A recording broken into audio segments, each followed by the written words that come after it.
Hello, everybody. This is Bill from the Sit Rep Podcast. We are back for the next exciting episode of Season 7. This is number 3 already. And with that, we're going to be going from Waterloo to World War III. So get ready.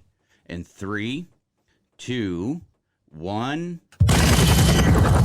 Make Newton 6 Eagle thrust. Put on sidewalk. Make it loud. And the Romeo Foxtrot. Shall we dance? You are listening to the SitRep Podcast, your source for everything related to historical wargaming. Whether you are looking for the latest wargaming news, reviews, painting tutorials, or playthroughs, you will hear about it right here. So grab your favorite beverage or brush and let's hit it. Hello, everybody, and welcome back to the next episode. And at the table, because we really like this setup, being face-to-face, so we can really, just chew the fat and make fun of each other and actually see what, So we think it creates a better interaction. And we are live on camera. Hello, everybody. So now you can listen to us while you're painting at a later time as normal with the podcast. Or you can jump in and watch us live and see what goes on behind the scenes. So here we go. So sitting to my left is Mr. Chris. Howdy. And then Mr. Martin. Sup. Morning. So today's another big day here at the Sit Rep Podcast Studios, as not only do we have an episode to record, but we have a game to finish. That's right. The back half of our Rourke's Drift game. I don't know if you can. Yeah, they can kind of see it. I was going to say, if you look out through the double doors, you can kind of see the table set up out there. Yeah.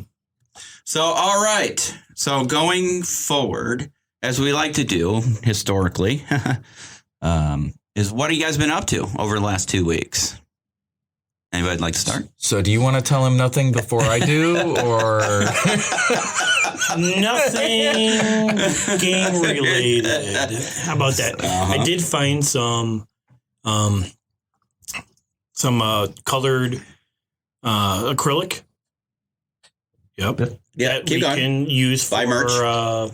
The Midway campaign. Oh yeah. Yeah. Yeah, we were Nice. talking about using like red clear acrylic bases for the Japanese and the blue ones for the Americans. Yeah. Most definitely. All right, well, I'm going to bring up the chat window so when people start popping into chat, and I am going to overlay it just because we can. All right. That's cool. Yeah. So what do you got? Found blue? I found blue. There's a couple shades of blue, so you're going to have to decide. Okay. We'll have the courses of action briefing for you later today. Courses of action briefing. Yeah. Oh, shit. That sounds like official and all that. That's right. All right. Awesome. Martin? Yeah, so I haven't done crap historical related. I mean, it's been super busy for me, particularly at work recently. Mm-hmm. So, yeah, I have not done a whole lot. I did bust out my Zombicide guys in Primo, but that's it. You know what? Sometimes you need a break, from one genre or, I paint a lot of green and brown. Right. Although, with painting these dudes, a lot of red and blue. So, yeah. So today, as part of our show, we're going to talk about a era of warfare where you can paint all kinds of colors. So, yeah. I brought research material with me. Uh-oh. So I didn't know there was homework. Right. I have research material. I have things to show off from White Dragon Miniatures. They sent us review models. All right. And we're going to do a quick mention on the Army Painter War Paints, the air ones. They have little metal ball bearings in them. And talk about just a little bit of everything. And then, there's a little brouhaha happen over there in Eastern Europe. And weird. It's almost like Jim predicted it. Didn't Jim do a series on the Ukraine at one point? He did back. Was it 2014, right? Well, that's when the invasion was. When did he do? I don't remember when he did it now. But yeah, the 2014 was the last invasion, and then that was our scenario when we did the Ultra Combat. Oh, yeah, that's right. We were in Ukraine for that. Yeah, we did it. We built the Ukraine table and a bunch of houses and had a... oh, crap. I totally I forgot it was the Ukraine. Man, look at us. Dan's Predicting. Yeah. well, Foreshadowing. reading the news, one of the two. Wait, you're implying we read? Yeah. You were doing Well, you know what? research. There's a lot of things you can accuse us of. Being illiterate is not one of them. We're all avid readers and many different things. So, you know, we may look a little on the slow side. It's true. Yeah. Act a little on the slow side. We don't drive a little on the slow side. Generally speaking, no. That's not. So, yeah, you know, it's just one of those things. All right. So, what have I been doing? Yeah, go ahead. Real quick, Yeah. while we were talking about the Ukraine, shout out to my cohorts that are downrange. Oh, did civil affairs go? Maybe. I wasn't going to mention that, but yeah, we've got people downrange. Yeah. Well, I mean, it's all over the news because this morning I was watching the news and they showed an airplane full of people going somewhere in Eastern Europe, and they're all from the 18th Airborne Corps. Well, they all had the dragon patch on. Yeah, I was going to say, they already said that 18th and 82nd's going to Poland and a bunch of other. You know, the 82nd was going, you know, they have EDRI, so, you know, you already have your, you know, response battalions. Hey, you think that's going to be a combat jump? No, because we don't do that. Not since... Grenada? No, Panama. Panama would have been the last legit one, right? No, the last legit one was actually in Iraq when the herd jumped in because Turkey wouldn't let them through. So the 173rd jumped in. Yeah, Mosul. That it was technically a combat jump while there were no enemy there. They could have landed, literally landed the plane. They probably and walked landed off. the plane Come on. after they jumped. Look. I know they all Well, just want of their course they mustard landed stains. the plane after they jumped. I meant at the same time. Oh, okay. I was going to say at some point. Well, look, anytime a paratrooper can get the opportunity to put a gold star on their jump wings, you know they're going to do it. Oh, yeah. Everybody wants the mustard stain. Yeah. I mean, come on. That's Yeah. So, Well, aviation, we learned to stay inside the functioning aircraft. so I was torn. Speaking of functioning aircraft, during a recent raid in Syria, it seems like one of them didn't. Yeah. Whoops. Flashbacks to, I was going to say that. you know, in 1980. Or the Osama raid. Yeah. I When mean, they blew up on the top secret Blackhawks. I was going to say, not as The bad as stealth 1980 Blackhawk. because we never. Yeah, we didn't lose anybody, thank God. And we never got there. We never. Right, that's true. You know, in the Osama raid, you know, we got there, we took care of business, did what we had to do, but we had to leave them a helicopter. Yeah. And And that's what created the 160th. So was that whole mess up. yeah, And Delta. So yeah, back in the 80s there when they were going to rescue the hostages in Iran. Eagle 1, was that? Eagle Claw? Was it Operation Eagle Claw? Eagle something. It turned into Eagle Oh, I shit. forgot. We had the coffee on the stove. Hey, don't forget your coffee is percolating on the stove. I totally forgot. Dawn just messaged, should I turn off the coffee? Yes. And I will ask her to bring the coffee pot down. Yes, that's what I'm talking about. Because that's how you run. I don't know how these people can get along with, you know, not One drinking cup? coffee. What do you do? Get like 8 hours of sleep or something? God, come on. I wish. So, anyways, so yeah, we got these, we got those. We're going to talk about some rule sets and just a lot of different things. So, Marty, before we start off, do we have anything news-wise? Oh, so we got a bunch of news. Nice. Some feel-good stories, some product releases. No news? I don't have a thing for them yet. Dude, I have a full-time job. And it only took you 4 hours to get to it on Wednesday. Yeah, it only There's took no me 4 storm. hours, right? Which is normally an hour and a half commute. Took me 4 hours. So, Yeah. So our first news item, yes. shout out to Spectre Miniatures. 8 years. Yeah. The happy birthday to them. 8 years of business. Wait for it. Wait for it. Wait. Hold on. Sorry. It's there. Okay. All right. So in celebration of We that, need a producer for this show. they've got an 8% off sale through tomorrow, Sunday, February 6th. By the way, so when I was looking at it on the web or on the email that I got from, I was like, it says through 4/2 through 4/6, and I'm like, or 6-4. You got to remember, they do days and months backwards. Yeah, it was the European version, and it took me a minute to realize that, and I'm like, April to June? What? I'm like, wait a minute. They do the military thing. They do it. They do it the way the the rest of the EU and because remember when you had to sign documents in the army and you had to do the day and then you spelled out the month and then the year. But just the first. Or the first 3 digits. That really fucked me up. See, I can do date time group like that in my head still. Because I did actually when I write checks, I still write it that way. Yeah. Oh, we have another visitor at the front door. Uh-oh. Who could it be now? All could it be now? Yes. Well, before you move on to Spectre, I want to just make a disclaimer out there. So I was upstairs. I'm actually going through stuff in my hobby room. I found a DHL pack. Not opened, still taped up. I'm like, what the hell is this thing? I can't read the address label, and it's all marked up. And it's been sitting there for months. I cut it open. It's full of Spectre miniatures. What? Yeah. Hey, come on in, brother. Oh, here we go. If you want to grab that chair right over, where'd the other chair go? There's the bad ones here. I say bad one because, be careful when you get the...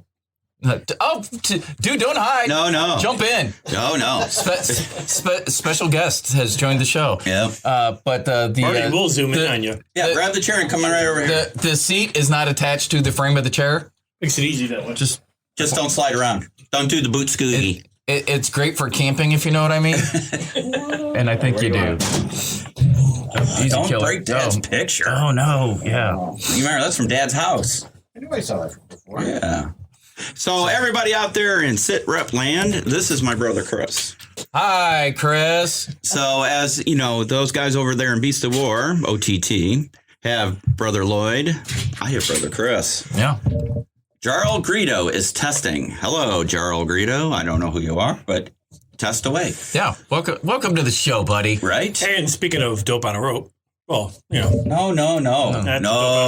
But blood on the risers. No. He just insulted us. Is he picking on my wings? Oh, I think that's jealous. I was busting on airborne earlier. That's a lot of jealousy. As the guy that's not airborne, I'm the dope on the rope. Aviation. So, So anyway, Chris, I don't have another plug-in. You know what? I'm going to order more of these headsets, so we have 4 sets because it comes with both cables. I can get the 1/8 inch and the 1/4 or whatever it is. Yeah. So, we can get him a mic. Where you got him squirreled away at? Right here. Oh, well then you give him a mic and I'll keep talking news. How's that? Go. Yeah. So back to Spectre Miniatures. Happy birthday, Spectre Miniatures. And I look forward to Bill giving me that entire box of DHL delivered miniatures that we have no idea what they are. He just said that he's got a box full of them. Exciting stuff. Their sale is going on through tomorrow, February 6th. And they also recently came out with a weapons pack.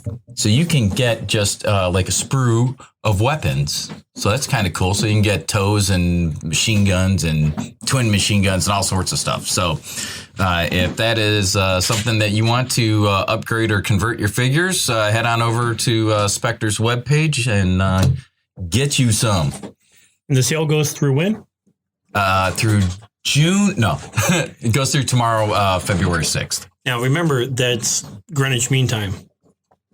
Yeah, it's UK time. So, the interwebs will help you figure it out because when it shuts off, well, then it's no longer on sale and you missed it.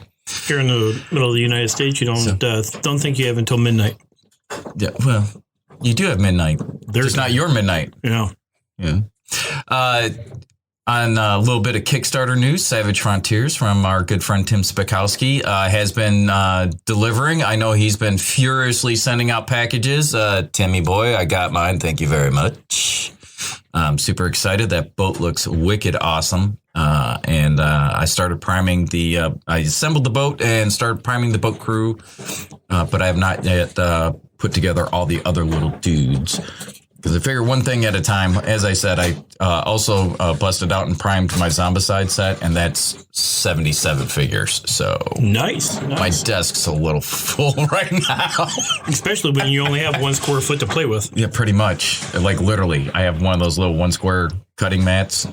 1 foot square cutting mats. Yeah, that's pretty much my workspace. So anybody who's listening but not watching, you will hear that Bill is making a lot of noise. I am. In the background.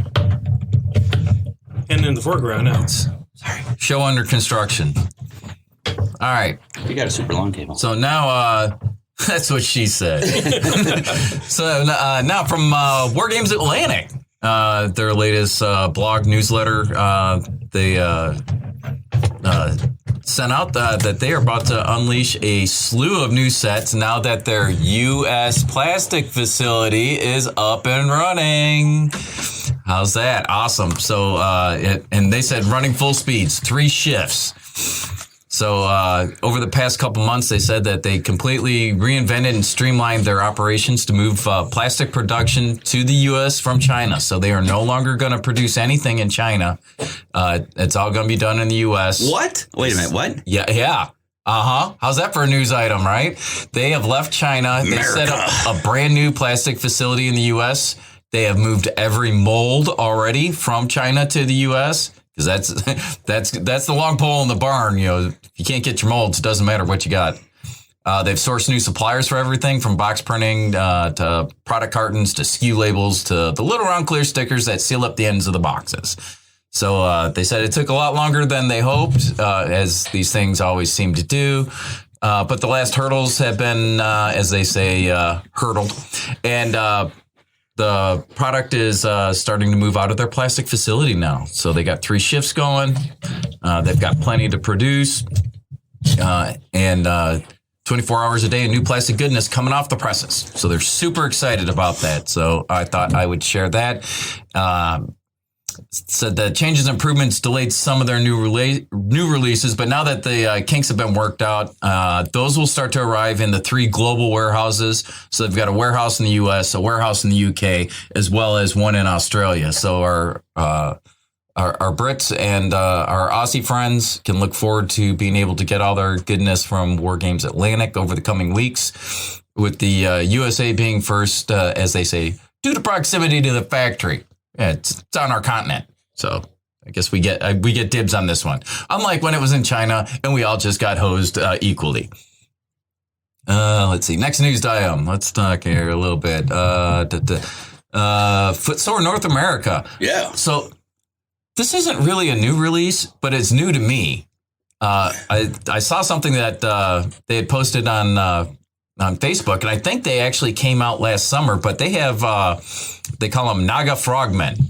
Yeah, did you? Yeah. I didn't realize those were out. I had seen something out before, but I saw it last night, and I clicked, we go over to the webpage. I'm like, oh, those are kind of cool. So it's a set of 4 28mm metal figures that are geared for covert underwater operations. They've got fins and rebreathers and whatnot.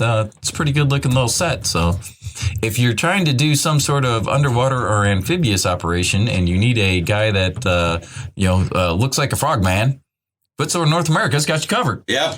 Well, here you go, Bill. Now you can get your aquarium going and have a little bit. Nice. Great. I'm trying to bring up a picture of them. I'm on the Footsore Miniatures website. Collection pulp miniatures, and then scroll down to Naga. Oh, they're pulp miniatures? Yeah, it's in their pulp miniature collection. Okay. Well, that's all right. Move on. All right. New from Deep Cut Studios, there's a new Stalingrad Gaming Mat. Yeah. So that looks pretty nice. And I was not real familiar with Deep Cut Studios. I spent some time looking around their site. Uh-huh. They've got some pretty interesting products. So it's I don't know what it is in American, but the mats start at €27.90. So it's available in sizes from 22 by 30. So for the little one to all the way up to a 4 by 6 foot. Wow. So they, ideal for war games, obviously. You can use it as standalone scenery. You can use it as background for putting your terrain on and gaming on. Uh-huh. But you can get it made out of PVC, you can get it made out of cloth, or you can get it made out of Neoprene, mouse pad. Yeah. And I'm like, oh, that's a lot of options. Sir, in the back. Thank you. So this may not come as a surprise to anybody right now. So when we were moving Christmas stuff around, I found a whole shelf full of mats, game mats that I didn't know I had. Shocker. They're in the storage room on the top shelf. There's like 8 or 9 rolls. Some have nice cases. And I'm like, where the hell did these come from? Yeah, me too. Where the hell those come from? What up, bro? We're going to have to look at them at some point. Yeah, I was going to say, we're going to have to bust that out and see what's up. Well, now that we have this nice studio set up again, we can do live streaming in here. And we can do some games because we got stuff to talk about later, but once we get through the news. So, Right. All right, continue on, sir. All right, so from Warlord Games, not what you think it is, I bet. I am going to go with, they've got a pre-order for a new release. Ooh, a pre-order? I like those pre-orders. Well, I don't know if this is the one you want. Were you looking for an M11/39 medium tank? Is this for bolt action? Yes. Yeah, pretty much. So, but that's out there for pre-order, and it's one of the kind of mid-war ones that was supposed to replace their. What was their little tiny tank called? Sherman? No, the little. It's the Stuart. No, it's the Stuart. No, it's an Italian tank. Fiat. Sorry. Hold on. Let me. No, they did make tanks though. I swear to God, if any of you guys bring up the Italian rifle joke, I'm going to shoot you now. Well, no, we're bringing up the Italian tank joke, obviously. I went through all of high school with some dumbass going, "Hey, you want a good Italian rifle? It's only been dropped once." Yeah, so never fired. Are you going to shoot yourself? Are you going to shoot yourself now? But just thought I'd cut off at the pass. Go ahead. Moving from. So that's for bolt action, right? Yeah. So wait a minute. Is that an Italian tank or is that an American? Because it has an M designation. So it as it says, it's heavily influenced by the design of the British 6-ton tank. The M11/39, the resultant variation, was the first modern armed Italian tank that would replace the numerous outdated L3 tankettes. Oh, here we go. In the Italian Reggio Esercito? E-S-E-R. Heavily on the vowels. Esercito. A medium tank with a pair of turret-mounted machine guns designed to protect the tank from infantry assault, and a 37mm gun or a 47mm gun mounted in the hull for engaging hard targets. An operational range of 12 hours, capable of around 30 to 35 kilometers per hour. It saw action in East and North African campaigns. Oh, I hope if I turn my brother's mic up there. Sorry, Chris. Well, he's been very talkative. Yeah, I know, right? How would you know? He almost reminds me of Jesse when Jesse's on the show. Jesse just kind of sits there and does this. And then... Hello. Wait a minute. You still don't have... Oh, you know what? I don't have your mic set up. Damn it. Oh, it's so hard to find good help. It is, right? All right, so... Driving on. I got a couple more. I got 2 more items here. So one is laser cut plants from Gamer's Grass. Plants? Yeah. Laser cut plants. Yes. So it's out of the box, pre-painted plants. So you can, and I mean, you can bend these dudes up and they look super, super real. So I it's like pre-painted, and it's almost more of a diorama thing than it is a gaming thing, I think. But you can use them for either. And they've got a whole range of plants, as well as if you're into sci-fi, they got some alien plants in there as well. But they're only $7.50 a pack, so they're not bad. You can get them through GC Mini in the U.S. and UK. You can go through the Sprue Shop. Nice, but they're pretty cool looking. I was checking them out. I'm like, $7.50.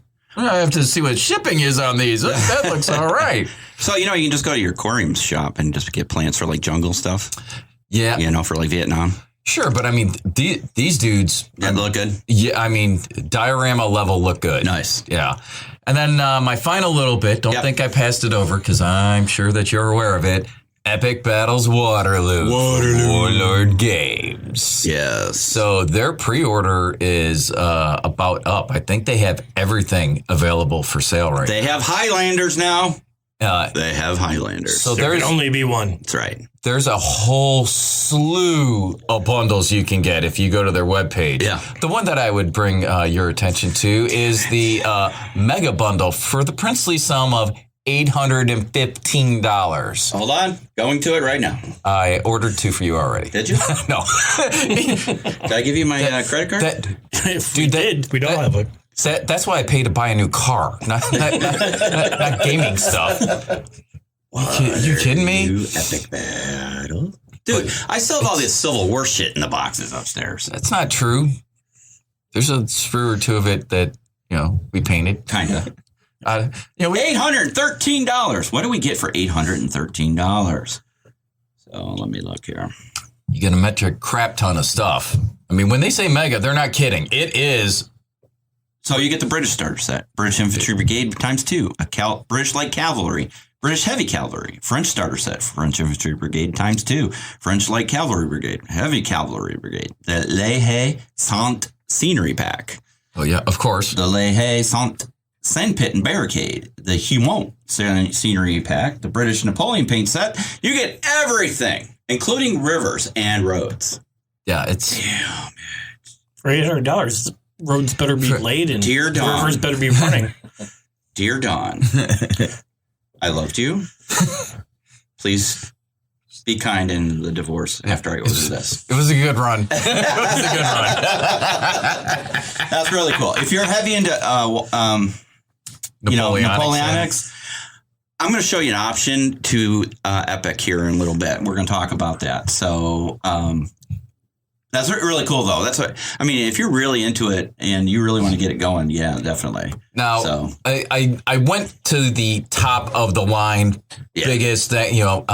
So if this is something that you want to do, you don't have to get the $800 kit. Right. I don't mean to make it sound like that. You can get some more there's all kinds of starter kits. You can just get the starter box, which is I think $100 and something bucks. 127 or something like that. I have it right here. So the the starter set is $145. $145. Yeah. So a little more reasonable, and those boxes are full of stuff. I mean, you're getting a lot of stuff. So if that's something that you're into, that's your era, it's your jam. I stand correct. Oh shit, I don't know. But there's so many options in here. I was gonna say there's approximately, and I'm not kidding, 20 bundle sets. Yeah. So, depending what you go with, it's anywhere from $120 on up. Let's put it that way. Yeah. Okay. Yeah, because I thought the straight up starter kit was $120. Well, because they have the Waterloo Wellington British starter set, which is $145. They have the Waterloo Bonaparte's French starter set, which is $145. Then you go to the Waterloo British starter bundle, which is $264. I mean, it just goes and goes and goes, right? So there's just a lot. That's why we stick with the Civil War. It's so much easier. Yeah. There were 2 armies, the North and the South. There wasn't the British. There wasn't the French. There wasn't the Austrians. There wasn't the Germans. There wasn't the Prussians, and so on and so on and so on. But for color uniforms, and again, we'll talk about that here shortly, other options to this game. So that's pretty cool, though. Actually, it's pretty cool. I like it. It's pretty cool. Yeah. If this is your era for historical wargaming, go check it out. And I know many people who make this their life mission wasn't Dad's at $815 the metal figures were Civil War or Waterloo or the Napoleonics, the ones that we made and painted as kids. Civil War. Those are Civil War. Yeah. All right, hold on a minute, guys. Because I painted some of those too. Time out. Hold on. Time out. I got to stop the recording real quick because I got to turn his mic on. It won't let me do it during the recording. So stand by. 5, 4, 3. Stand by. Okay, we're back. Yes, I can see Chris's waveform now. All right. Here. Yeah. All right. So those were Civil War, right? Then you do Napoleonics at one point? Uncle Bob did Napoleonics. Okay. He liked Napoleonic better than Civil War. Yeah. He wanted more colors than blue and gray? He did. Well, you got the soy vase that looked like gypsy Highlanders. And he had a little color there. Not much. But blue and gray, It's tiring. There's a lot, like we were saying earlier, I'm like, I paint a lot of brown and green. Every now and then, I need to paint something else. Yeah. I was just excited when Uncle Bob gave me the sharpshooters to paint in their forest green colors.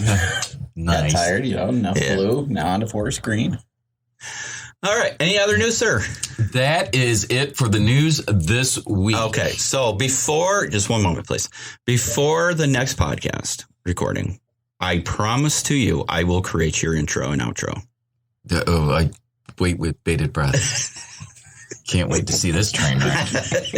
What are you talking about? I thought Gaz's was awesome. Gaz, if you're out there, Gaz hated it. Yeah, that's why he left. No. I was going to say, Gaz, if you're out there, I feel your brother. Right. I'm about to get the treatment. In honor of our dear, dear friend Gaz, who has been down sick and is recovering. Oh, This is get for you. better, Gaz. It's news time with Gaz. Give me the latest and greatest news. Oh boy, it's news time with Gaz. Come on, give it to me. Give me the news. Nice. Nice.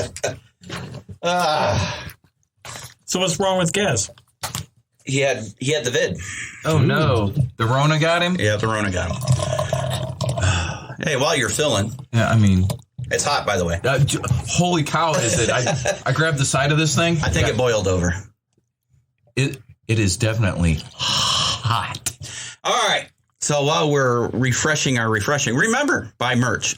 You'll notice a couple things. One, the sweatshirts are no longer available on the store. What? Because I'm not happy with the quality of the prints. If you look on the back of mine. Did they? Oh, yeah, that's no bueno. It comes off too easy. So we're going to look for a better supplier, or we'll just go back to making our own. Our shirts are standing up pretty well. Yeah.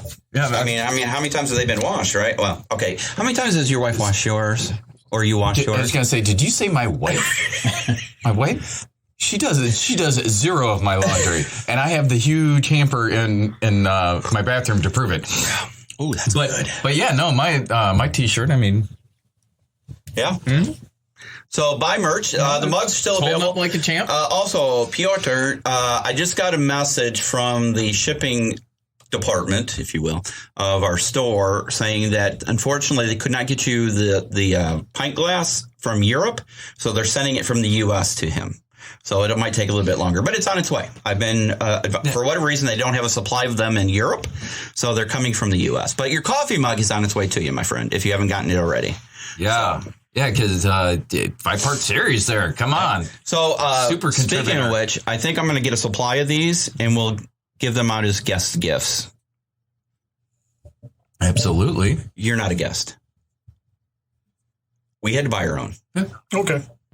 He's a guest. Unless he starts becoming regular in the show. I was going to say, unless he shows up in 2 weeks, in which case, bring your own damn coffee mug. You guys haven't approved my contract yet. You know what? I'll give you twice what I'm getting paid for this. You do get free minis and paint.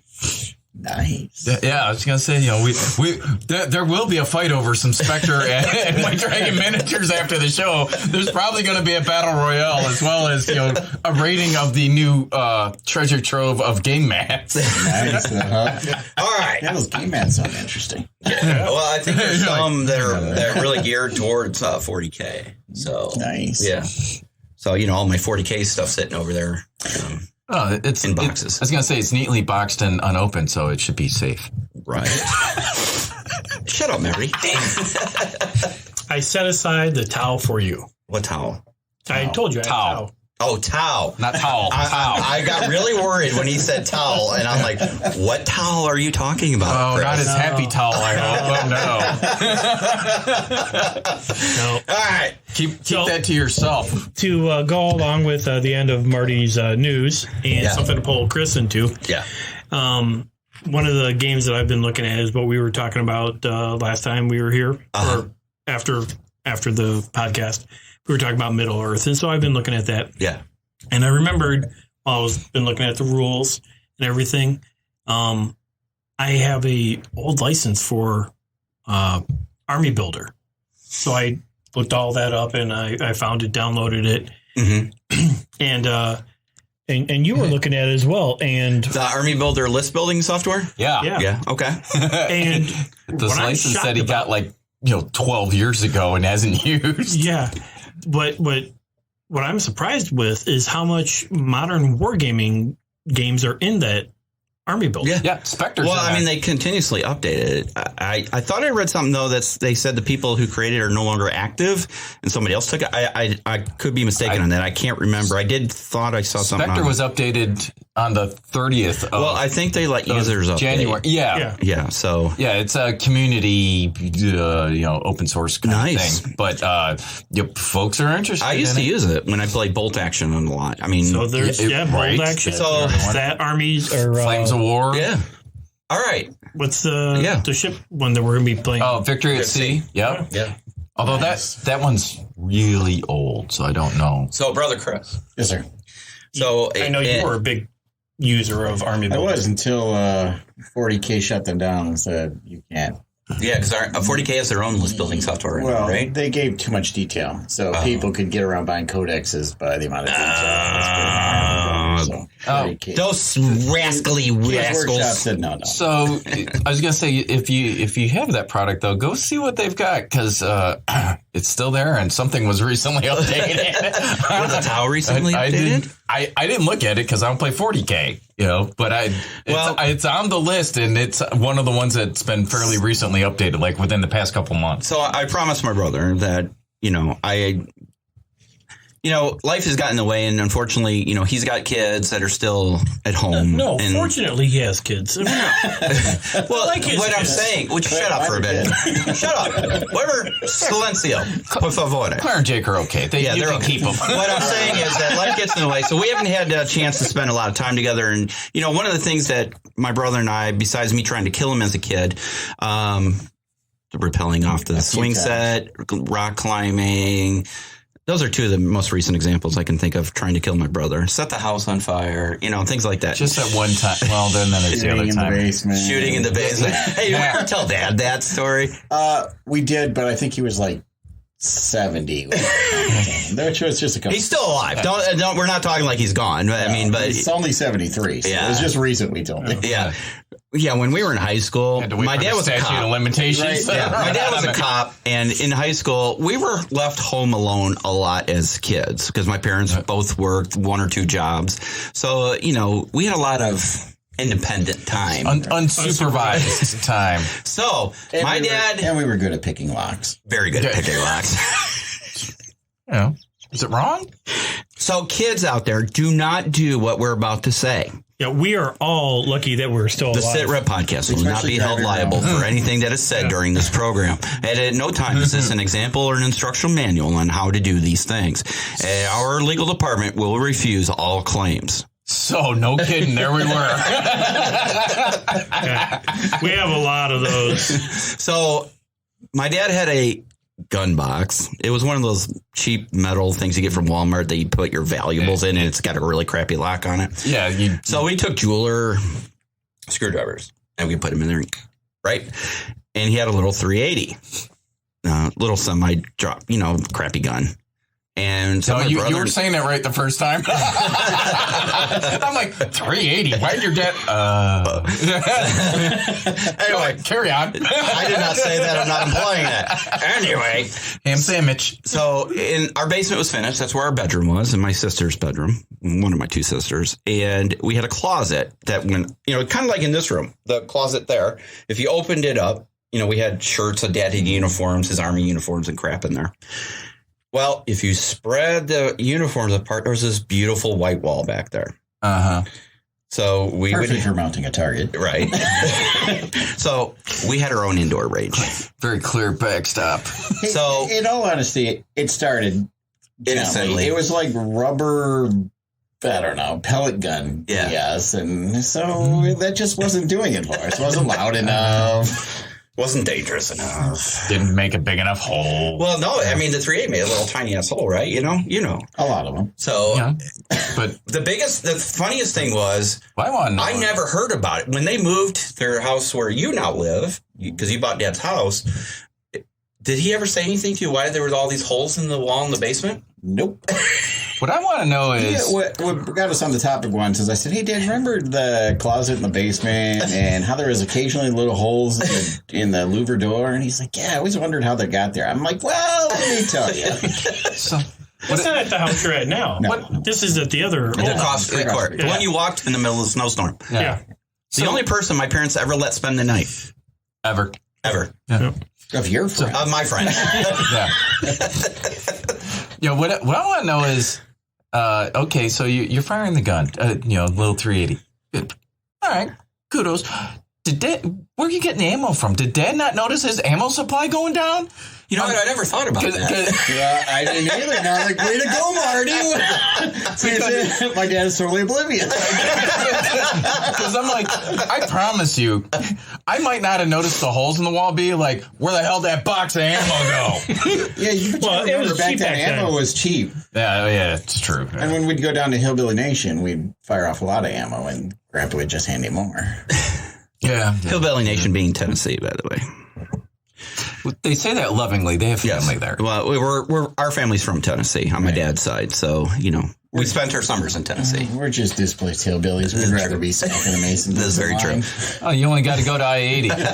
Teeth and shoes become optional south of there. We don't want to be Illinois hillbillies. Okay. We want to be the real deal. Again, I concur on that one as well. So, which is funny because I tell, because I met somebody at work who's from Tennessee, and they're from the eastern portion of Tennessee, and they call themselves hillbillies. That, we start talking, and reality is we're not hillbillies. We're river people. We're from the riverside of Tennessee. Rats. Yep. River rats. We spent times in the floodwaters, fishing for stuff. And so I got in this big philosophical debate with this guy from Eastern Tennessee about Western Tennessee and who's better and blah, blah, blah. But he definitely let me know I'm not a hillbilly. And to which I went, you're right, I have all my teeth. Yeah. And that was that. It's like, whatever, neither of you wear shoes, so. Anyway, all right, can we get back to wargaming now?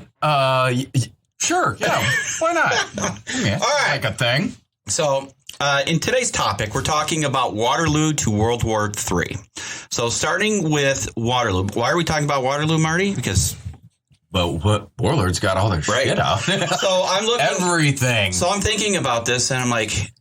There's a ton of rule sets out there for Napoleonics. I mean, a lot of different rule sets. I mean, if you think about it, Napoleonics probably has the most rule sets of any conflict. There's been Napoleonic wargaming since Napoleon because that's how they trained officers back then. Yeah. So.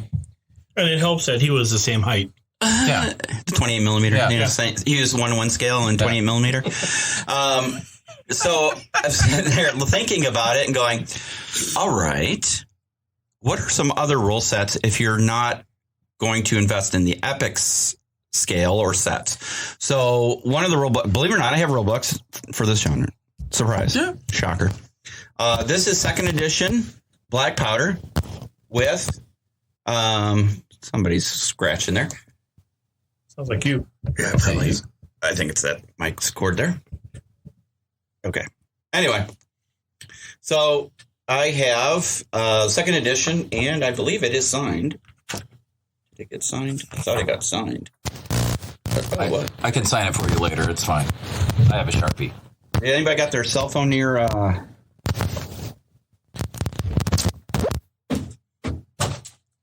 I think it was a cell phone interference. All right. Anyway, I've got. It was supposed to be signed. I think. Oh, you know what? It's the supplement. There's a supplement for this. That's signed by. I think it's Rick Priestley. Ooh. Anyway, Rick Priestley, if you don't know, he's the one that writes a lot of the big rule books. Nice. Yeah. So I got this in the Epic Battles Civil War set, and it has the. So this is an option because obviously there's Napoleonics in here, Civil War, American Revolution. Which set of rules is that again? This is Black Powder. Warlords Black Powder rules. Gotcha. Was that in the Army Builder? It is in the Army Builder. Yep. So now that's good for 28 millimeter skirmish. I don't think black powder in of itself is good for mass battles, right? And you're talking Napoleonics. You want a battlefield Huge full scale, right? Yeah. So what is the alternative? Believe it or not. Oh, I think it's your cord, actually. Yeah, it's your cord. Can you push that in? Oh man, we're getting live. I'm going to silence him up. All right. Okay. Yeah, I don't think it clicked in. All right. Good. You can just leave it. I'll take those. Thank you, sir. All right. It's a beautiful little book. Yeah, I'm going to put your mic back on hot. All right, back on. This is for later. Uh-huh. So, at Adepticon, the last Adepticon they had, I invested, believe it or not, in Napoleonics because it's micro scale. It's 6 millimeter. Right. And this rule set is and my French is terrible, by the way, sorry, is Et Sans Resultat, which is this beautiful book by the War Gaming Company. Okay. And we'll go over in detail on this, but it breaks everything down, color codes it.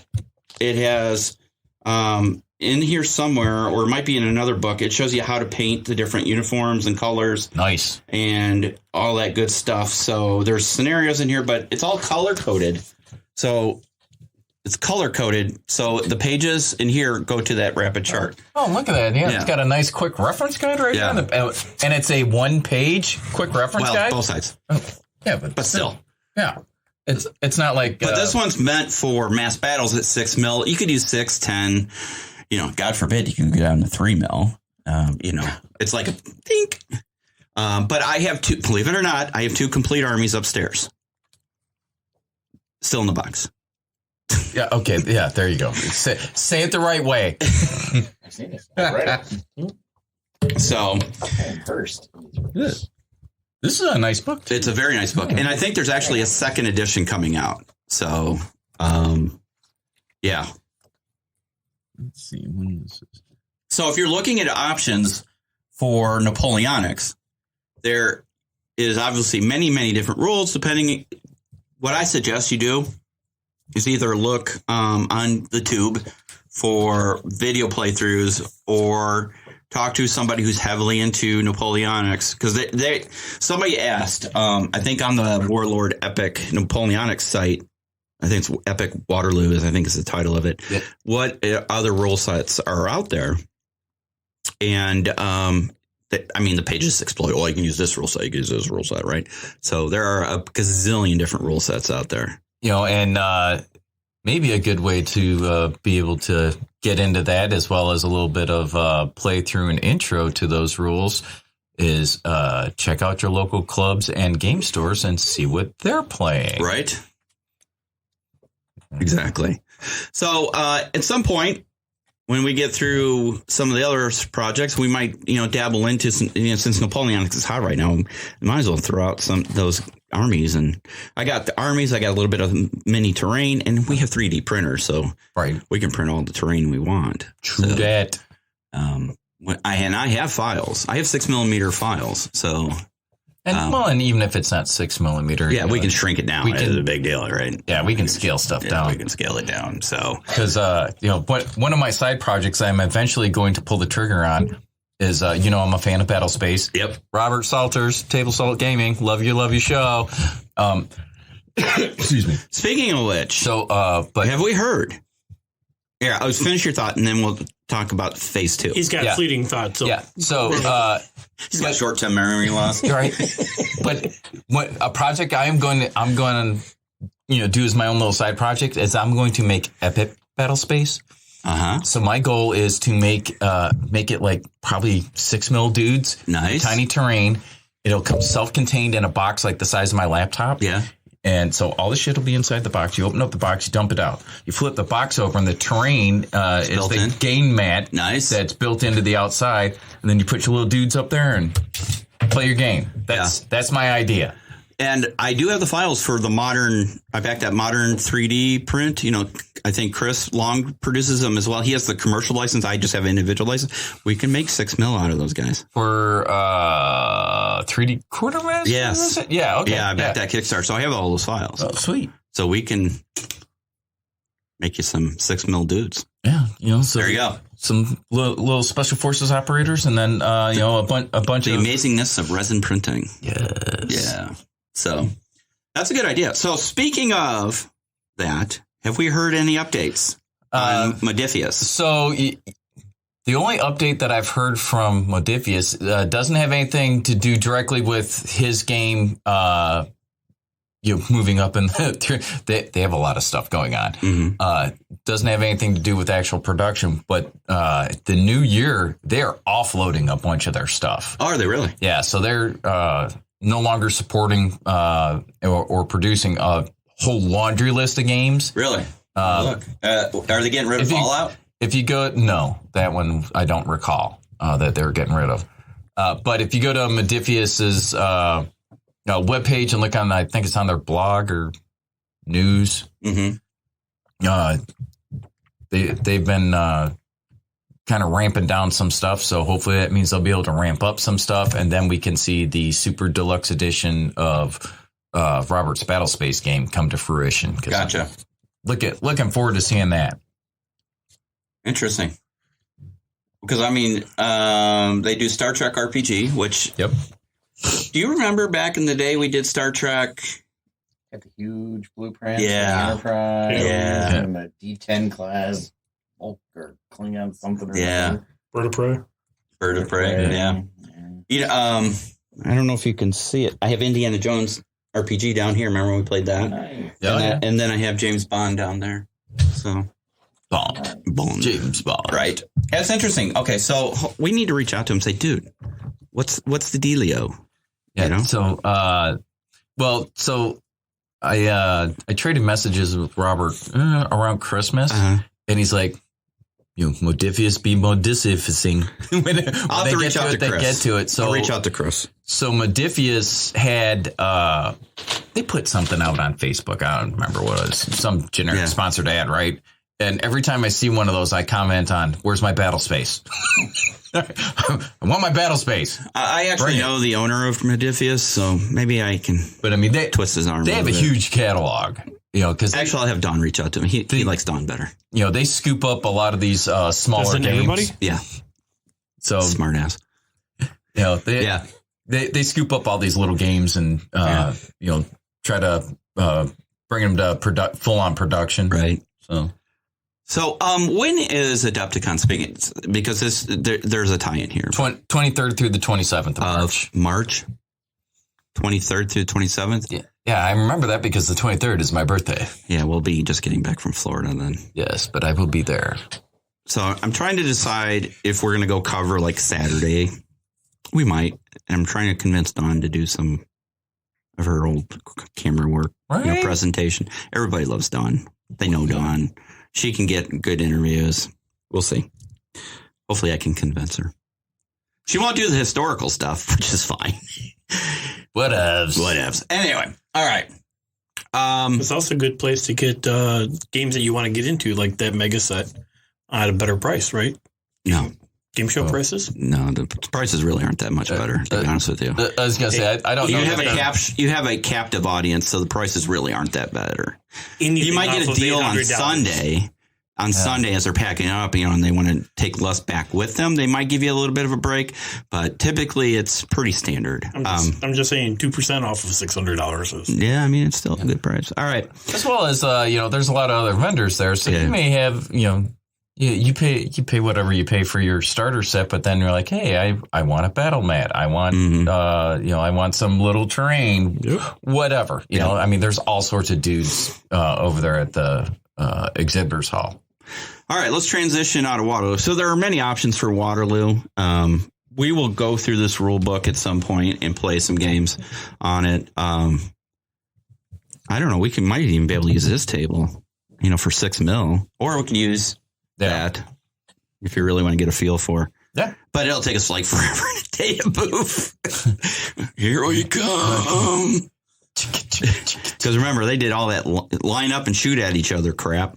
Well, they didn't have rifled barrels, right? So they were smoothbores. Yeah. So and your chances of getting hit were very slight, actually. And they're all muzzle loaders, so it took a while to get things done. Yeah. It's not like he's got a 240 Bravo and he's mowing dudes down, right? So so we move out of Waterloo. We already had the epic Civil War, so we'll definitely get those on the table at some point.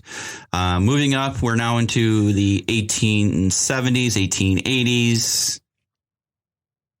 Rourke's Drift, 1879, January 22nd, 1879. So we'll be playing turns 7 through 12 today. Yep. Oh, by the way, if you make it that far. If we make it that far. Speaking of which, part 1 has been compiled. It's up. It's ready to go. And I noticed when I relinquished command, the whole battle fell apart. No, the battle did not fall apart.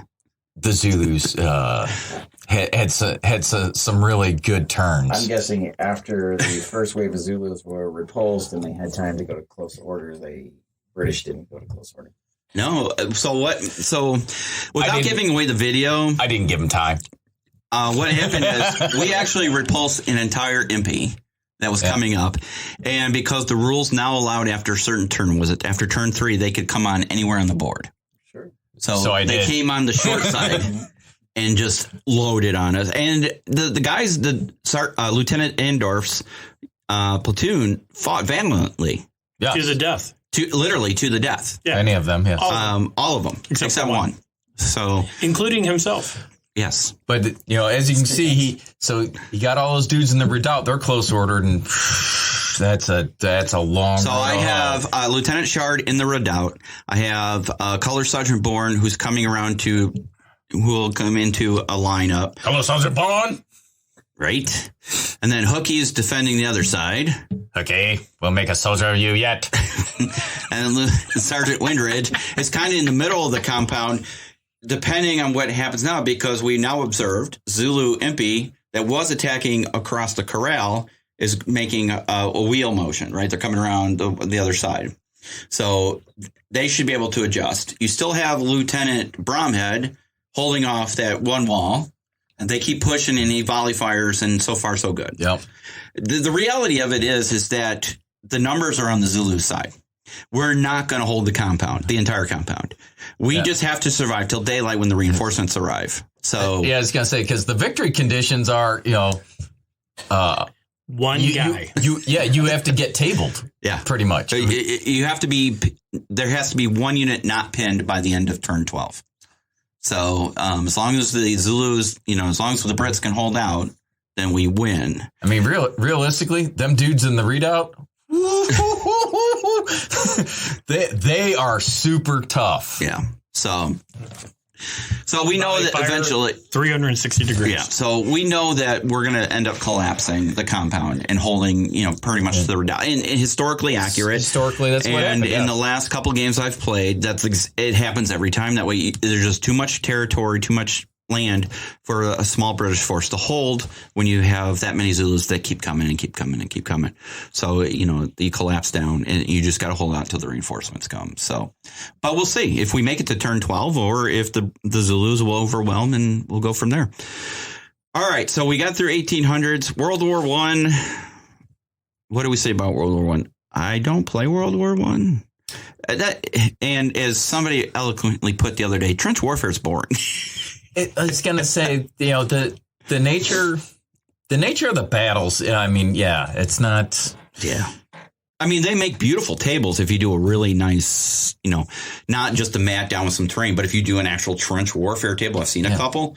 They're gorgeous. Yeah, but you have your Brits or Americans and the Germans go to no man's land. You push back, and eventually you hope that somebody gets into the other trench. But it's a lot of just ping, ping, ping, ping, ping, Yeah. Unless you use mustard gas, and then. Yeah, other than the trenches, the rest of the table is just, desolation. Yeah, it's no man's land. So my type of it makes a beautiful diorama more than a game. Jim would probably say, hopefully Jim will be back in the next show, if not that one, the one after that. But I think we're doing fine by ourselves. So far, we haven't had a seizure of anybody, so. Nope. No historical seizures. Day's not over yet. That's right.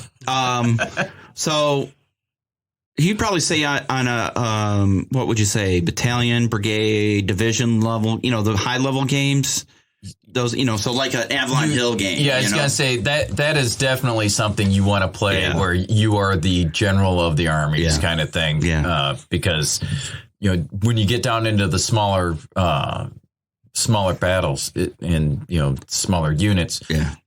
Like you said, oh, great. I moved my dude 4 inches to the left in a trench. Yep. Super exciting, isn't it? Yeah. So it can be a little challenging for that. Although there's some good rule systems out there if you want to play it. By all means. Yeah. So another thing. So moving out of, you could do some naval warfare in World War I, the U-boats versus, Aerial would be good. Ariel, you know what? What is that game we saw where they actually have the big biplanes on the stands? You know, and I'm trying to remember now. Yeah, Wings of something or something. I don't remember. Glory? Yeah, it might be it. But there is that. So I'd have Snoopy. I would totally have Snoopy. Can you do Blood Red Skies with World War I? Yeah, I think you can actually. Yeah. So moving into World War II, obviously everybody's go-to game would be bolt action or combat. What is it? Bolt action is the big, or Flames of War. Yeah. And then there's, what's the other one? Two Fat Lardies. I keep wanting to say Chain of Command? Chain of Command. Thank you. Yeah. I have those rule set. We should play it. It's actually a really good game. Believe me, I have that rule set. And then there's also Memoir 44 seems to be very popular. It's a little lighter game. It's a board game, lighter game. It's a good way to get people in that don't play it. But I mean, if you're looking miniatures based, bolt action's good. You play bolt action. So I equate bolt action to bolt action is the equivalent of Warhammer 40K for historical people. In a sense. I mean, it's not a one-to-one comparison, but that's how I compare it. It's a skirmish-based game. You roll a lot of dice. You have a very basic factor, and then you add all your modifiers, and a rifle's a rifle. It's not an M1 versus, it's a German rifle. Is it Mauser? Like Mauser? Yeah. So, you have rifles, you have pistols. So, one of the biggest arguments if you've been following along for a long time on this podcast, one of the biggest arguments I have against bolt action is a rifle can only shoot 12, 16 inches at the max range. Something like that. So literally, like when you play, when you're taking the bridge in D-Day, the Pegasus, you can't shoot across the bridge. I was going to say, you can't shoot across the entire bridge. You can't shoot from one side to the other. So, because they say your range is only this. So, yeah. But bolt action is a very popular game, and a lot of people love it, and there's nothing wrong with it. I actually enjoy it. It's fun. It's not the most historically accurate game, but you know what? Sometimes you just want to have fun, right? I was going to say that. Yeah. That's why it's called a game, not a simulation or a recreation. Yeah, it's not a historical simulation. Yeah. I've got several bolt action things over there. I got painted guys up. I actually have painted assembled guys upstairs. We actually have played bolt action. So, So, what about Ultra Combat Modern? Ultra Combat Normandy. Normandy. Yeah. I have that rule book here somewhere. You got that. Same here. Yeah, we haven't had a chance to actually play it. We played the modern version, not the World War II version. Right. Yeah. So that's a good one. It's from our friends over at Dish Dash Games. Yep. So there's just a ton of World War II. I mean, outside of Napoleonics, World War II is probably your next biggest one. As far as offerings, options, and models and things like that. All the different theaters. Yeah. So Jim's big in the Pacific, which is Well, Jim's also big in. He's a Marine. You got to go where you know, right? He does a lot of Stalingrad. He loves his Russians. I think he's a secret commie. Look at his last name. He likes. Just saying. Johnson. He likes to play. No, I'm talking. Oriskany. Yeah, Oriskany is the name of a battlefield in the American Revolution. That's in New York, dude. So okay, but but Jim does like to play. Oh, I'll be the Germans. I'll be the Russians. Sure, I'll be the North Koreans. Yeah. Like, wait a minute. And I'll tell you what, he stomped my ass as North Koreans. He stomped a mud hole in your ass. Damn it. Well, I didn't understand how those tanks worked. I was going to say, but yeah, because I didn't know, the effectiveness of those non-linear munitions where I could just launch them and pepper an area, for whatever. It was challenging putting armor through a mountain. Right, through valleys and, in North Korea, South Korea, and the DMZ. So what rule set was? Oh, that was Battle Carrier Sabo, right? Yes. That's our own rule set. That's actually a Sit Rep podcast rule set. That's right. So Jim made for the. I was going to say, and that's why Jim won, because he was using his rule set. Now, to be fair, I have won. I think our record is I still am up on wins. Yeah, but I'm saying he kind of has home field advantage there because Yeah, he knew those is rules. intimately familiar with the rules. I mean, in that territory and those rules, I think he did actually have the advantage, which is fine. You can't always have the advantage. So, well, that's the other thing about warfare. People, we've talked about this in the past on it, as far as games need to be fair and they need to be balanced. If you're fighting a fair and balanced war, your side sucks. You're doing it wrong. Exactly. Why would I fight you one-on-one when I can bring a platoon of dudes over and we can all just smoke you? Right. Yeah. Usually the guy with the bigger guns wins. Yeah. Shock and awe. Yeah. So, all right. So moving out, you got Korea. You have bolt action Korea. I think is the most prominent rule set out there. Unfortunately, I don't think it's got the traction because I think Warlord's clearing out their Korea stuff. I was going to say, you don't really see the bolt action. And I did not invest in it. I only bought one set. Chris, you're going to appreciate this. I bought one set for bolt action Korea. The MASH set. I was going to say MASH. Yeah. I probably would have done the same thing. Totally saw that one coming. Yeah. I mean, it has Houlihan and Hawkeye and BJ, Girl Potter. It has Klinger, so. He's a Disney princess. I was going to say, does it have Klinger in a dress, though? Yes, I believe it does. So, as well, it should. I painted up Hawkeye, and he looks really good, actually. He's wearing his bathrobe with his silly cowboy hat and his martini glass. So, again, as he should. But yeah, I mean, unfortunately, I do, however, have an RPG based on Korea called, you ready for this? Mashed. It's literally, is it here? It might be in the other bookcase. I think it's in the bookcase that's right outside. It's over by there. But it's literally called Mashed. And, you play characters in a MASH unit during Korea. It's an RPG. It's really, I haven't had a chance to play it because I don't have people. We should play it. We should get Dawn and, Can I be Houlihan? Yeah. You will all refer to me as Major or Hot Lips. So, unfortunately, Korea hasn't gotten the big push like it is. Then we get to Vietnam. Boy, is Vietnam exploding. Thanks to? Yeah, well, there's thanks to all of them because there's a whole bunch of dudes, but like Rubicon models. Yeah, that stuff is nice. It is really nice. I'm gonna have to get some of those because my only thing is that they're multi-part plastic, which is nice for customization. But man, assembling it's one of those things you have to have a party, where guys sit down and build them together. And it's kind of a labor of love. Yeah. But man, they got some sweet and the models. Hueys look good. The Hueys look really good. Yeah. Yeah. And Which then you models? Which models? They have B models. They've got 3 of them. I think they have B models. I think that you can make to a hog. And I don't remember what the other models are, but. And I think that are they coming out with a Cobra too? I'd have to look. I think it just came out. Yeah, I think it's already available. I've seen pictures of it. But I've seen some really impressive Vietnam tables. And then our friend Paul with WoW Buildings Kickstarter did a really nice Vietnam set for you guys that are able to 3D print. That dude is off the chain prolific with the amount of stuff that he just pumps out on a regular basis. And it's across a bunch of different eras and genres. I do have the 3D print files for Vietnam terrain. So I think I have the Saigon stuff so you can print the embassy. So like the fall of Saigon and stuff. That's right. I just haven't had a printer big enough to print them. Surprise. Now we do. Shocker. Actually, I thought about doing, if we're going to do bigger battles in like 10 millimeter or smaller so we can use micro scale. But split the we could do 10 mil, 15. So I don't know, but you got Bohica rule set coming out. Right. Right. What you laughing at? Bohica.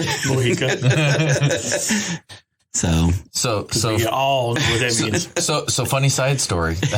When I was in the Army, when I was in Bravo Battery 211 Field Artillery, part of the 25th Infantry Division. Tropic Lightning, yeah. So, we were strawberry. We were the thunder of that lightning, and being in Bravo Battery, we named all our guns, and they all started with the B. Uh-huh. So we named our gun Bohica. The battalion XO is down there on a Monday when we're in the motor pool doing our PMCS, and he's like, Bohica, huh? And I'm like, yes, sir. And he's like, what's that mean? I'm like, oh, it's a Hawaiian word that means awesome or powerful. He totally drank the Kool-Aid on it. 3 hours later, the sergeant major comes down there. And I mean, not even hi, not parade rest, not Eddie. Just grabs me by the collar. Get that shit off. Damn it, man. Fine. Bluebell. Yeah, that's the bell. That's what it was. So Vietnam is really hot right now. So then moving on to Vietnam, then of course you got Arab-Israeli wars, which is another big one of Jim. Yeah. I have Line in the Sand up there from TSR of all game Right.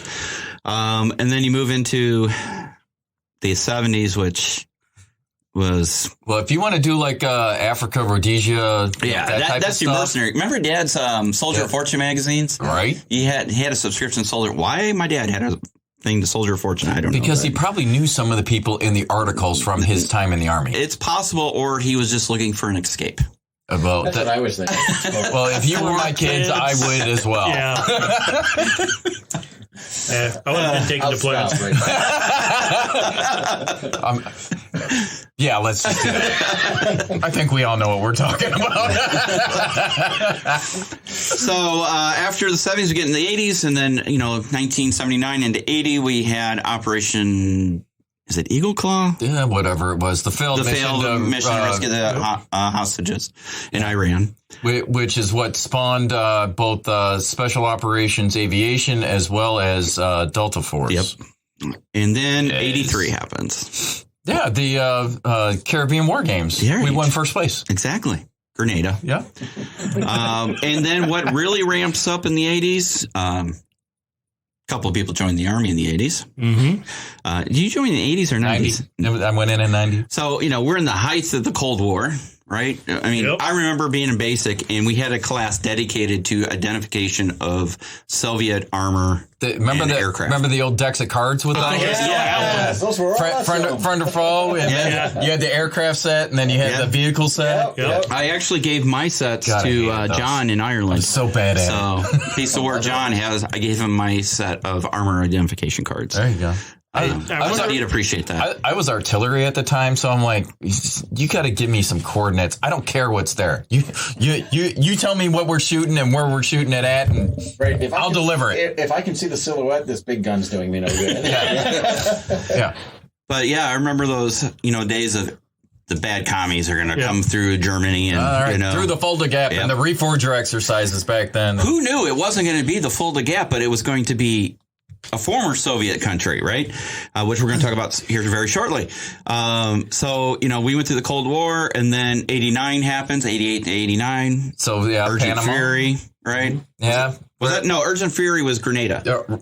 Urgent Fury was Somalia. Somalia, that's right. No, take that back. Gothic Serpent was Somalia. Yeah. Urgent Fury is Grenada. Sure. Yes. We'll go with that. Yeah. For the win. So anyways, we had a rock concert for Noriega in Panama. Yes. We played some DC and, all kinds of stuff. I didn't even think they played Waylon Jennings at one point. So, anything to annoy the hell out of him. Well, what annoyed the hell out of me was, it turns out, we're really bad at using our force. We used our forces in a very wrong way. We were super excited to be able to play with our toys, right?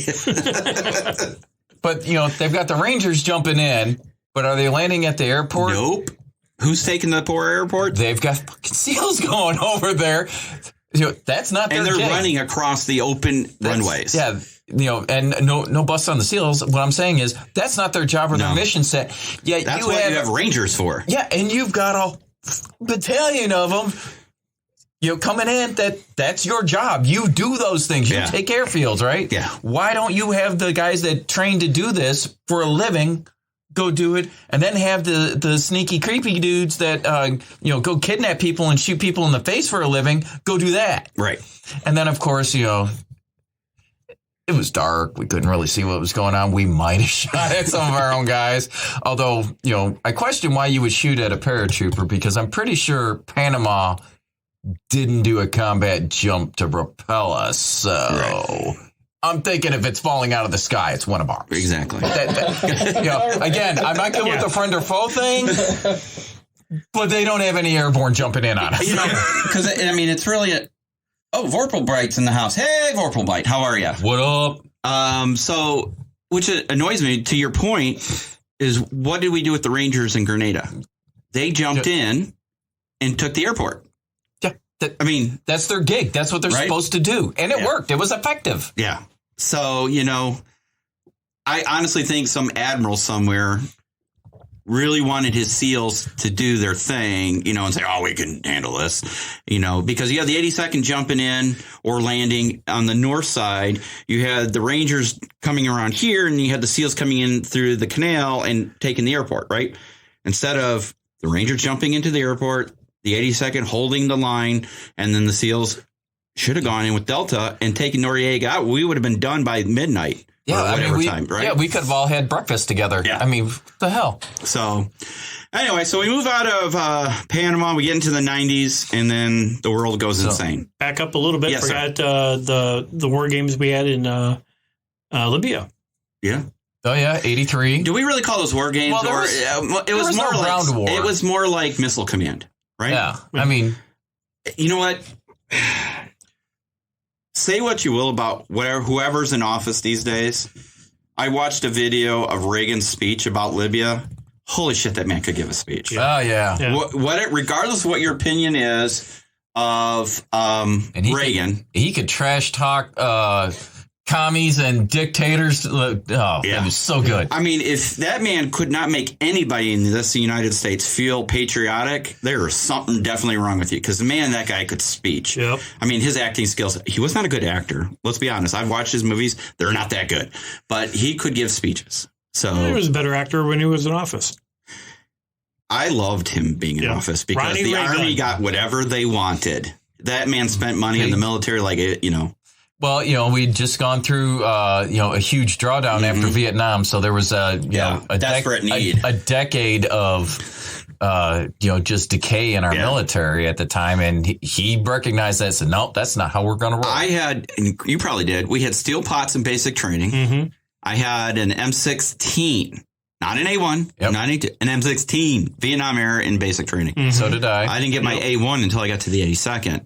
And then I got my K-pot. Right. Yep. I actually got a K-pot and jump skull, but all through basic, it was steel pot. Everything I had in basic was pretty much Vietnam era. Crap. I was fortunate enough that I actually got a K-pot in basic training. Did you? But I had an M16. I remember when you do the little obstacle course where it's the two of you going up doing buddy fire. Oh. There's a reason why they gave you like 9 mags to do that, because full auto, every time you stopped, you just mag dumped it into the berm. Conserve your ammo, Private. Why'd you give me ammo? I ain't conserving nothing. That was so much fun. So, yeah, we had that. And you really can't war game that one in miniature space, but man, can you do it in DCS? F-14's taking on the Libyan MiGs. Oh, yeah. Oh, yeah. Yep. That is awesome. In VR, it's freaking awesome. Yeah. Is one of the victory conditions that you have to drop a bomb on Gaddafi's swimming pool? That'd be pretty cool, wouldn't it? But, all right, so moving in the 90s, we had a little dust up in the desert. That's right. Our first desert storm there, our first invasion of Iraq. And then 93. October of 93, we had very dark days. One that really pissed me off. And I actually have a personal connection because some of my instructors at Eustis for Blackhawk School were actually there. There was one guy who was with the 10th. Mm-hmm. And then one was with the 160th. And so, they told us how it really was. So for those of you that are wondering what we're referring to, generally we're preaching to the choir, so folks keep up pretty good. But what we're talking about is Mogadishu. Yeah. The whole Black Hawk Down incident there, where they went to go after a deed, and turns out they had a little bit of problem that day. Yeah, and then it just got crazy after that. Yeah.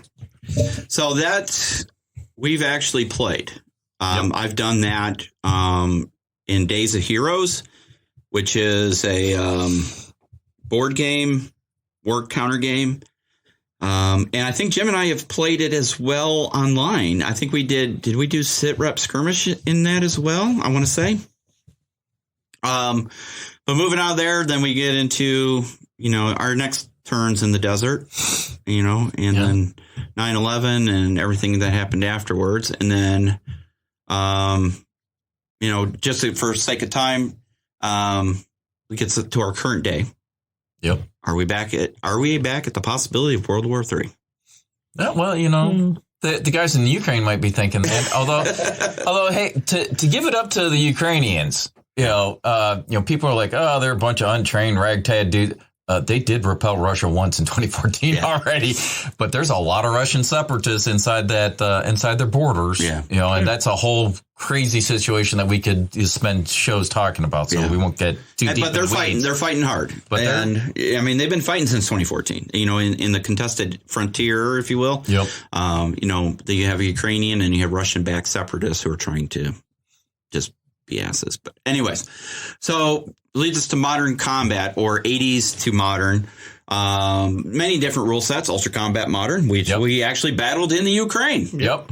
Right. Yeah. It was essentially a 2014 scenario. Yeah. There was a Russian scout squad versus an American infantry squad. Yeah. So also, Vorpal Bite said Twilight 2000 or 2022.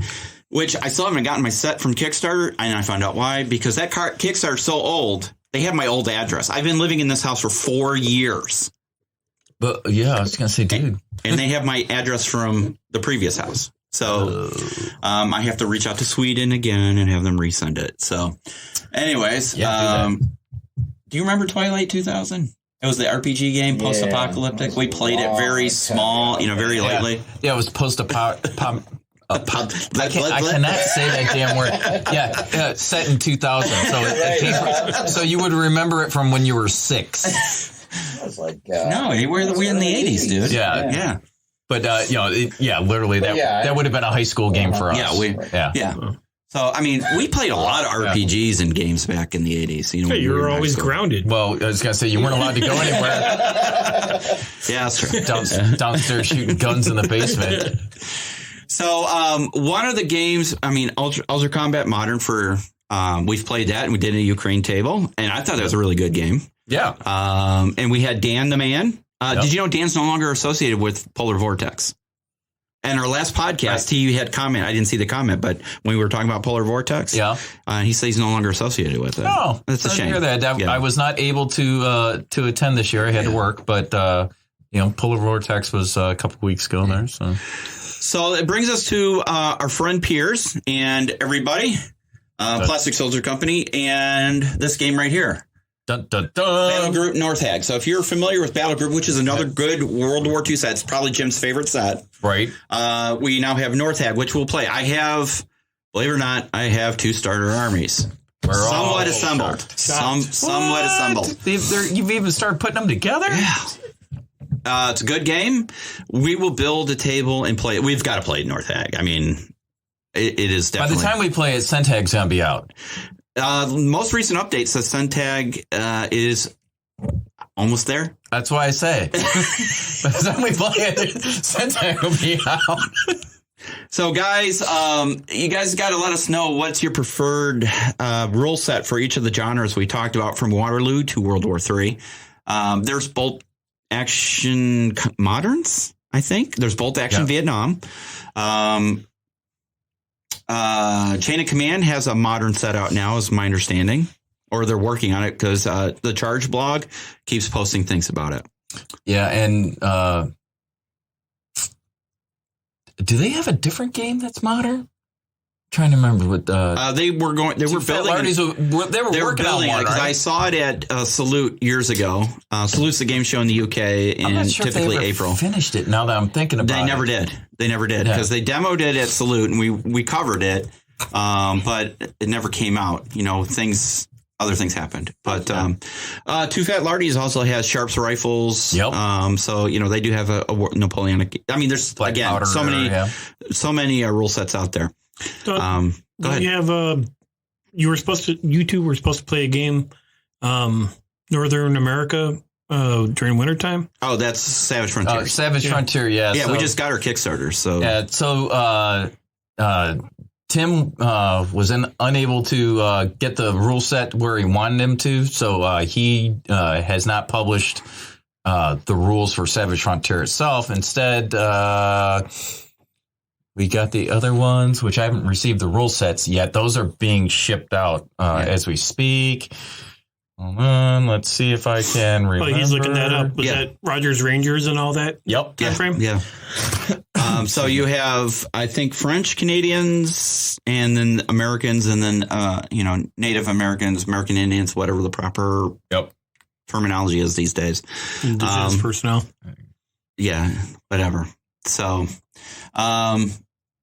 that's a whole nother thing we could talk about for hours. We should have a separate podcast in Politically Correct. No. I'm a hard pass.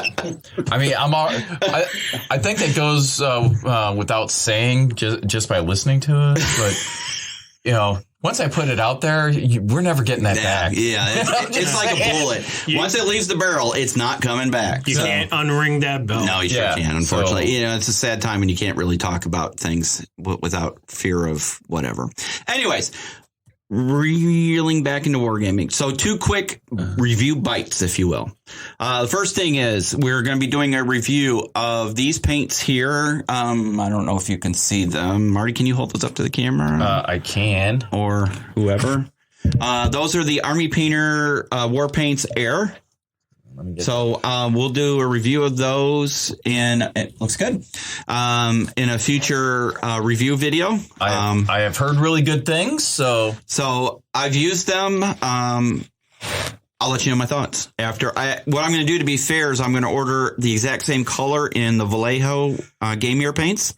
And we will do a side-by-side comparison. I'm not going to order the Citadel ones because I won't use them. I don't use a lot of I did the contrast paints I use. I like the contrast paints. But Army Painter now has their version of They will be coming out. Yeah. They're not out yet. So that'll be one review. And to my friends over at White Dragon Miniatures, we received your box. It's a pretty white box. It came in a bigger white box. Oh, okay. But within this I'm like looking at it. There's 2 different scales of miniatures. What? There's 20 and 28. So for reals. For reals. So we've got. Here, I'll pass them around. Yeah. You got Afghani guy on a cell phone. Mm-hmm. Mm-hmm. You've got Soviet guys. You've got, looks like a British guy in 20 mil. Another British guy in 28 mil. I've got a Soviet grenadier looking dude in 28 mil. And I thought this was an American, but it's actually a British guy, or it could be Israeli. Because there's Israelis in here. I think that's an Israeli. I'm confused by this little Russian dude. I mean, he's your loader. He looks great, but I'm like, if he doesn't have an RPG guy next to him, these are samples of their new minis. These are some of their new lines. This is an Israeli Defense Force in 28 mil. And here's another one. They're really nice. Look at that. Yeah, this little Brit dude is really nice. Here, Marty, I'm going to give you that so you could. Yeah. So we'll do a nice review video of those miniatures. Those are from White Dragon.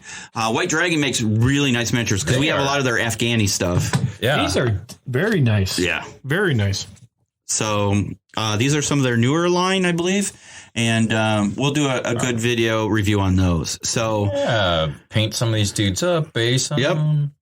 But yeah, a lot of nice, good, clean detail in there. So just catching up, Vorpal Bite says he uses Ambush rule set from Victory Games from 1983 and plays in 54 millimeter scale. Yeah, he likes those giant ones. I mean, Jesus, where do you... Vorpal Bite is playing with action figures. G.I. Joe 12 inches? I always thought about doing G.I. Joe war games. Wouldn't that be cool? Yeah. I have believe it or not, I have a very nice collection of G.I. Joes upstairs. I was going to say, we're all shocked to hear that. But yeah, there's look, we didn't have a lot as kids. So now that I have some cash, I get all the stuff I didn't get as a kid. And we lost all our G.I. Joe stuff years ago. We had a lot of nice G.I. Joe stuff back in the day. Did you show the camera? So I don't know if the camera will pick up that small, but you could probably show a 28 figure. He could stand up. Yeah. Just show one. I'll see how it looks.